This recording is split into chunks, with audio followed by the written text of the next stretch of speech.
చేరవా చిరుగాలిలా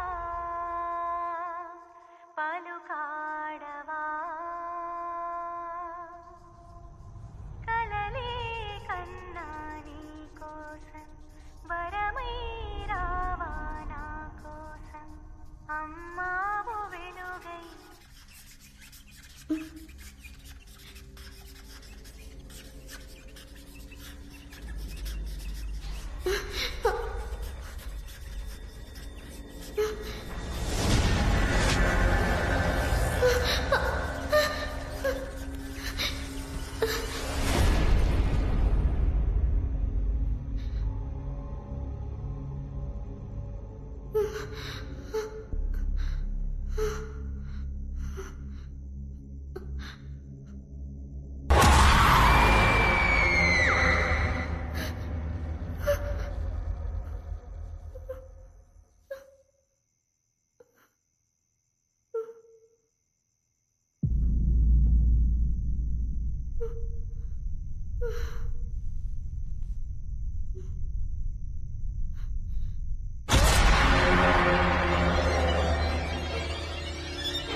నువ్వు ఇక్కడ ఉన్నంత వరకు దెయ్యం అది ఇదని ఏదో ఒక నాటకాలు ఆడుతూనే ఉంటావు. నిన్ను హాస్టల్లో జాయిన్ చేస్తారు, అప్పుడే దానికి వస్తావు. నోరు పోయి.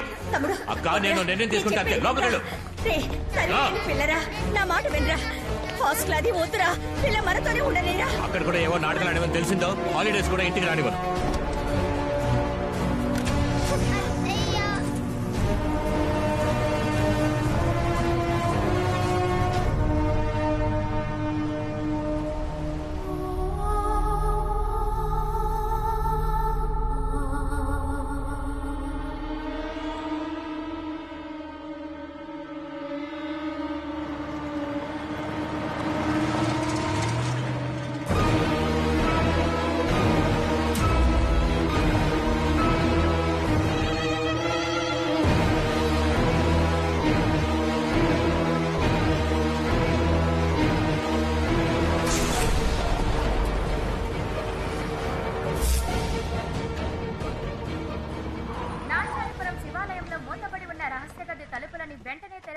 సుప్రీంకోర్టు అవాకైన తీర్పిచ్చింది.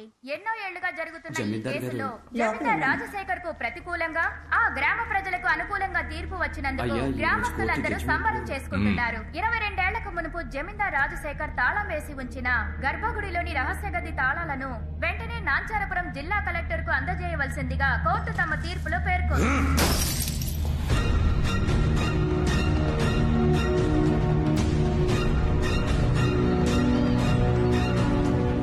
నువ్వు గుడికెళ్ళు. అలాగే.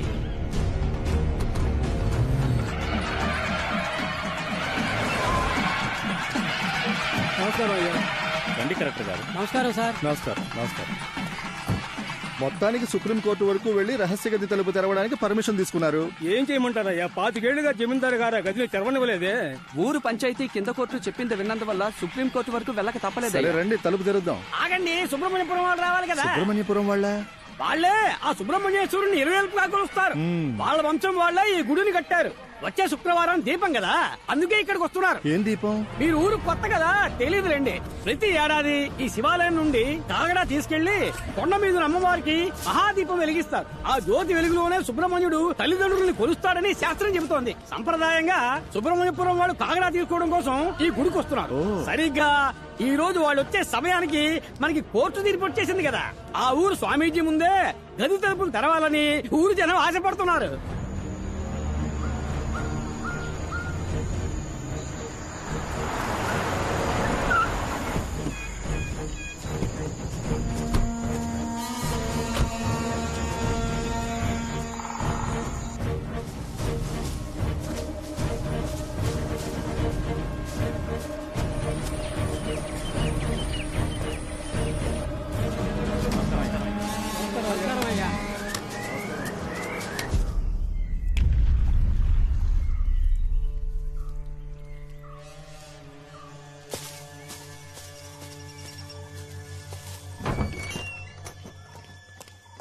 స్వామి, ఏం జరుగుతుందో తెలుసా? తెలుసు.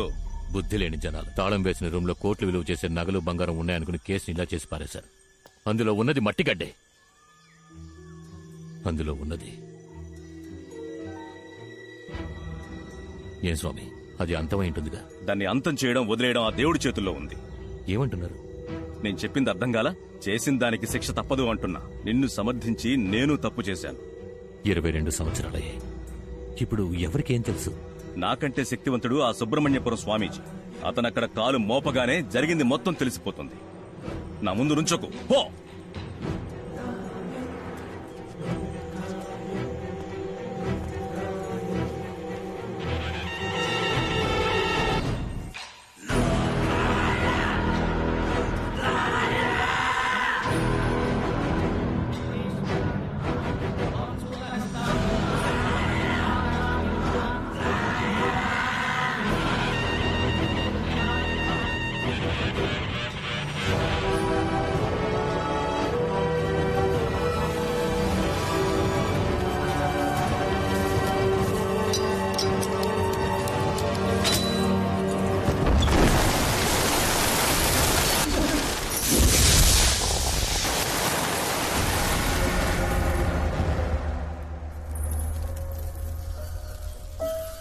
ఈ రూమ్ లో ఏమీ లేదే.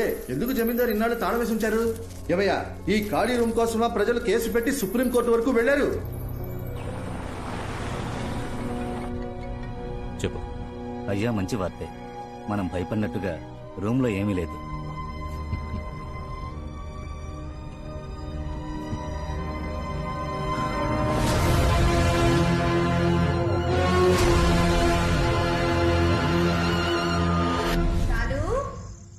ఎక్కడున్నావమ్మా?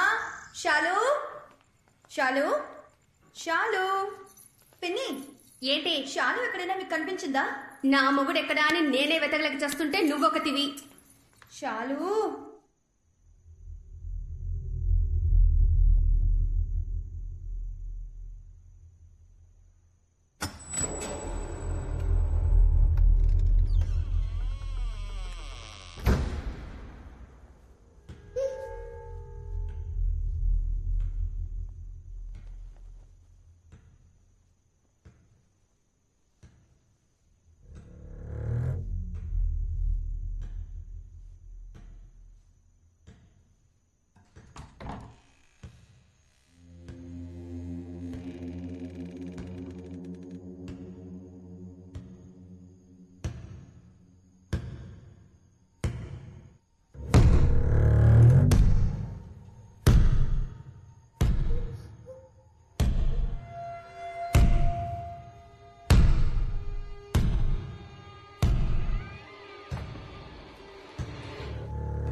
షాలు, ఇక్కడేం చేస్తున్నావు? ఈ టేబుల్ కింద దాక్కున్న ఆటలేంటి? నిన్ను ఎంతసేపటి నుంచి వెతుకుతున్నానో తెలుసా? రా, ఫోన్ చేద్దాం. మసు మరణం టప్పు తరుణం అతని పేరే మనకు శరణం మసు ఏంటమ్మా ఇది? షాలుని జాగ్రత్తగా చూసుకోమని చెప్పి నేను నీకేగా అప్పగించి వెళ్ళాను. దానికన్నా నీకు టిక్ టాక్ ముఖ్యమైపోయిందా? వీడియోకి లైక్ పెడతావనుకుంటే నువ్వు ఫోన్ నే కింద పడేస్తున్నావేంటి? నీ కోపం పొగర వల్లేని కట్టుకున్న ముగుడికి డైవర్స్ ఇచ్చేసి ఇక్కడ పిల్లతో ఒంటరిగా కష్టపడుతున్నావు. నువ్వు మాత్రం ఏంటి నీ మొగుడుతోనా ఉన్నా? ఏయ్, వాడే నన్ను వదిలేసి పారిపోయాడే. నా రాత బాగోకే నీ పిల్లని చూసుకుంటూ నా తమ్ముడు పచ్చనే ఇలా బతుకుతున్నాను. కానీ నీ మొగుడు సంగతి అలా కాదుగా. మా అల్లుడు బంగారు కొండ. మీ చెల్లెలు నన్ను తరుముకొస్తోంది. ఈ రోజేంటి అరుస్తోందా కరుస్తోందా? అరుస్తూ కర్రతో వస్తుంది. నన్ను ఇరికించొద్దు. ఎక్కడికి చచ్చావు? నువ్వు మాత్రం ఈ రోజు నా చేతికి దొరికావో ఒకే దెబ్బ ఇదిగో, ఏంటి మళ్ళీ ఆ? లేకపోతేటక ఊర్లో అందరి దగ్గర అప్పులు చేసి దానికి వడ్డీ కట్టాలని ఆస్తి అమ్మేశాడు. ఏదో అన్నయ్య కాళ్ళు పట్టుకొని ఇంట్లో ఓ మూలుంటాడని తీసుకొస్తే మళ్ళీ కుక్క బుద్ధి చూపిస్తున్నాడు. ఇప్పుడు నా చైన్ కాజేశాడు. దొంగ పంది. అయ్యో పాపమే, ఆయనకి వినిపించిందంటే చాలా ఫీల్ అవుతాడు. మొహం వాడికి సిగ్గు సరం లేదు. తీసుకున్న అప్పుని ఇంకో 4 రోజుల్లో ఆడు తీర్చలేదో నీ కూతుర్లా నేను డైవర్స్ ఇచ్చి పారినొక్తా. అప్పుడే అప్పులోడెవడు వడ్డీ కట్టి గిడ్డి కట్టని ఇంటి ముందు నిల్చోడు. మీ అత్త మామల కుటుంబం రాజకీయాల్లో మునిగి తేలింది. మీ మామగారు పోయాక మీ ఆయనకి అదే పోస్టింగ్ ఇచ్చేశారు. గెలిచి ఎమ్మెల్యే అయిపోతాడని అప్పో సప్పో చేసేశాడు. ఆఖరికి ఓడిపోయాడు. గెలిచే మొహం అది. నేను చెప్పేది వినవే. కాస్త కోపం మణి తెచ్చుకోవాలి, మంచిది. సేట్ని ప్రస్తుతం దీంతో అడ్జస్ట్ అవ్వమను. ఏంటి చిట్టిబాబు గారు ఇది? సేటు జుబ్బా కుట్టివ్వమంటే మీరు వట్టి చెడ్డీ కుట్టిస్తే ఎలా? ఇది ఏ మూలకే?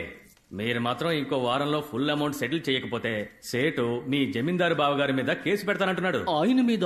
అవును మరి, మీకోసం ఆయనే కదా పూచి సంతకం పెట్టింది. ఆయన ఎక్కడ పెట్టాడురా? ఆయన సంతకం నేనే కదా ఓ, పెట్టాను. అంటే మిమ్మల్ని బొక్కలో తోస్తే జమీందారు గారు జామీన్ ఇవ్వలేరన్నమాట. జమీందార్ జామీన్ ఈ టైంలో ఈ రైమింగ్ ఇప్పుడు అవసరమా? ఏదో ఒక చక్కటి ఐడియా ఇవ్వరా? దీనికి ఒకే ఒక ఐడియా ఉంది. ఏంటి? సేటు గారు ఎప్పటి నుంచో ఈ అంతఃపురం మీద చుట్టూ ఉన్న ఖాళీ స్థలం మీద ఒక కన్నేశారు. జమీందారు గారితో మీరు ఏదో ఒకటి చెప్పి ఈ అంతఃపురాన్ని అమ్మేలా చేస్తే ఇందులో వచ్చే కమిషన్ అమౌంట్ తోనే మీ అప్పు మొత్తం తీర్చేయచ్చు. నేనే వడ్డీకి డబ్బులు లేక ఇల్లరికి పల్లుడుగా వచ్చాను. జమీందారుతో నన్ను చెప్పమంటున్నావే? మీ ఆవిడ్ని మాట్లాడమని చెప్పండి. అది నాతోనే సరిగ్గా మాట్లాడదు. నా తరపున మాట్లాడుతుందా? నీ దగ్గర దాచడం ఎందుకు? పెళ్ళే ఈ ఏడాదితో 15 ఏళ్లు పూర్తవుతున్నాయి. ఇంకా ఫస్ట్ నైటే జరగలేదు. దాన్ని ముట్టుకోవాలంటే నేను అప్పు తెచ్చాలట. ఓ, అయితే మరి అక్క ఇంకా ఫ్రెష్ గానే ఉన్నారా?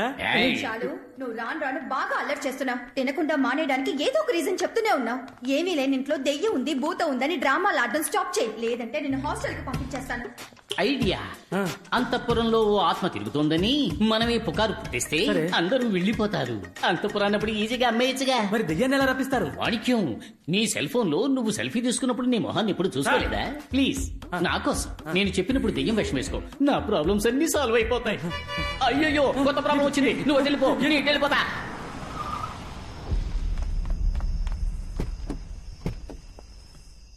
సరే, నువ్వు ఇంటికి వెళ్ళు. అలాగే అయ్యా. సూరి, లైట్ ఆఫ్ చేసి వెళ్ళి పడుకో. అలాగే అయ్యా.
సూరి, రే సూరి, రే వెళ్ళి ఆ జనరేటర్ ఆన్ చేయి. వెళ్ళు. రే సూరి, పిలుస్తుంటే వెళ్ళిపోతున్నాడేంటి? రై సూరి నిన్నే సూరి రై ఆగు సూరి ఆగరా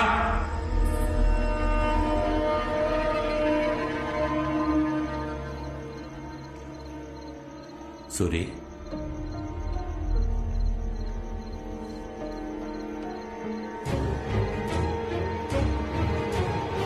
సూరి రై సూరి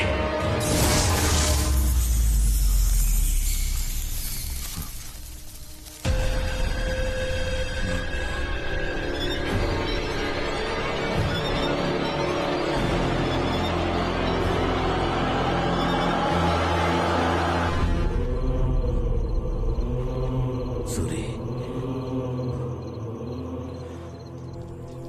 నిన్నటి వరకు బానే ఉన్నాడే ఉన్నట్టుండి ఎలా పోయాడు? 40 ఏళ్ళు అంతఃపురంలో విశ్వాసంగా పనిచేశాడు. తలరాత షాక్ కొట్టిపోయాడు.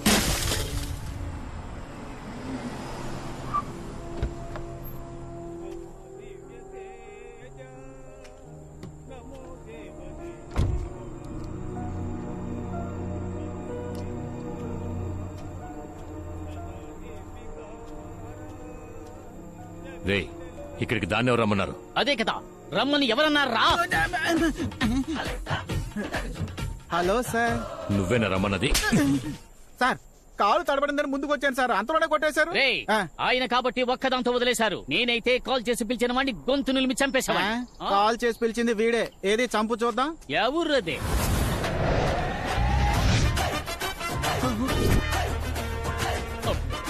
ఏంటి చెయ్యే కాల్ సైజులో ఉంది? అయ్యా చిన్నమ్మగారు ఎంత మీ కూతురు అయినా చిన్నప్పటి నుంచి ఎత్తుకుని పెంచింది ఆయనే కదా. అలాంటిది ఆయన చావుకు రాకపోతే ఎలా? అందుకే ఫోన్ చేసి రమ్మన్నా. అయ్యా ఎంతైనా ఎరా క్రిందటిసారి కంటే కూడా ఎర్రబడింది కదా. అతడు కొట్టి నా చెంప ఎర్రబడిపోయిందే, నీకు అది అక్కర్లేదు కదా. ఫీల్ ఓకురా.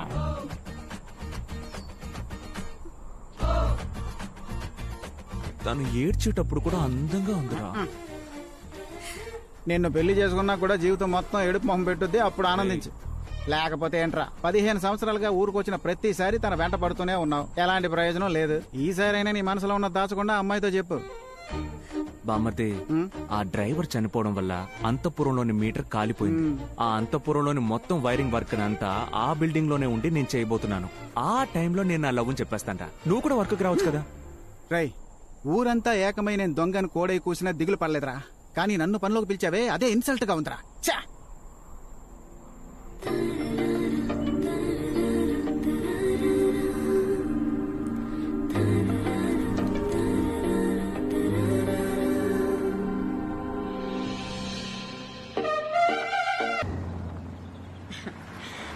జ్యోతి వచ్చేసింది. ఎలా ఉన్నావు రాజు? అక్క ఏంటిదంతా? 6 మాసాల తర్వాత వచ్చింది పాపం, అందుకే హారతి. శ్మశానం నుంచి వచ్చిన దానికి హారతి ఇస్తారా? ఎప్పుడు బయలుదేరుతున్నావు? 2-3 రోజుల్లో. ఏం వచ్చిన పని అయిపోయిందిగా, బయలుదేరచ్చు కదా. జ్యోతి, నువ్వేం ఫీల్ అవ్వకమ్మా. మామయ్య గారి గురించి నీకు తెలియదే ఉంది. రా లోపలికి వెళ్దాం. నువ్వు రామ్మా. హాయ్ శాలు, చిట్టి తల్లి ఎలా ఉన్నావు? ఇక్కడ ఒంటరిగా కూర్చొని ఏం చేస్తున్నావు? నీకోసం ఏం కొని తీసుకొచ్చినా చూసావా? కిస్ ఇస్తేనే చాక్లెట్.